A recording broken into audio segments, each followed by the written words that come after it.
Hi guys. So Congress government సూర్యాపేటలోని హుజూర్ నగర్లో ఒక జాబ్ ఫేర్ నిర్వహిస్తుందన్నమాట. ఎప్పుడు డేట్ అంటే అక్టోబర్ 25 రోజు.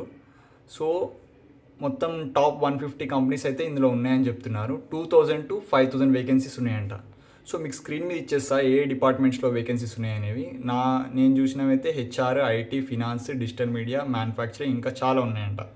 సో ఎట్లా రిజిస్ట్రేషన్ చేసుకోవాలని కూడా ఈ క్యూఆర్ కోడ్ని స్కాన్ చేస్తే ఎట్లా రిజిస్ట్రేషన్ చేసుకోవాలో ఉంటుంది. ఇంకా శాలరీస్ వచ్చేసి 2 lakhs నుంచి 8 lakhs per annum అనమాట. ఫ్రెషర్స్, ఎక్స్పీరియన్స్డ్ ఇద్దరు వెళ్ళొచ్చు. సో ఒక్కొక్కళ్ళు 5 interviews మాత్రమే అటెండ్ చేయొచ్చు. సో వెన్యూ డీటెయిల్స్ అంతా ఇందులో ఉన్నాయి. ఇది official news. Congress official handle ట్విట్టర్లో వేసారు, మీరు చూడొచ్చు. ట్విట్టర్లో మీరు గూగుల్ చేస్తే కూడా వచ్చేస్తుంది డైరెక్ట్ ఆ లింక్ ట్విట్టర్ది. So that's it. మీకు యూస్ఫుల్ అనిపిస్తే చేసుకోండి రిజిస్ట్రేషన్. అక్టోబర్ 25 రోజు ఉంది, అదనమాట.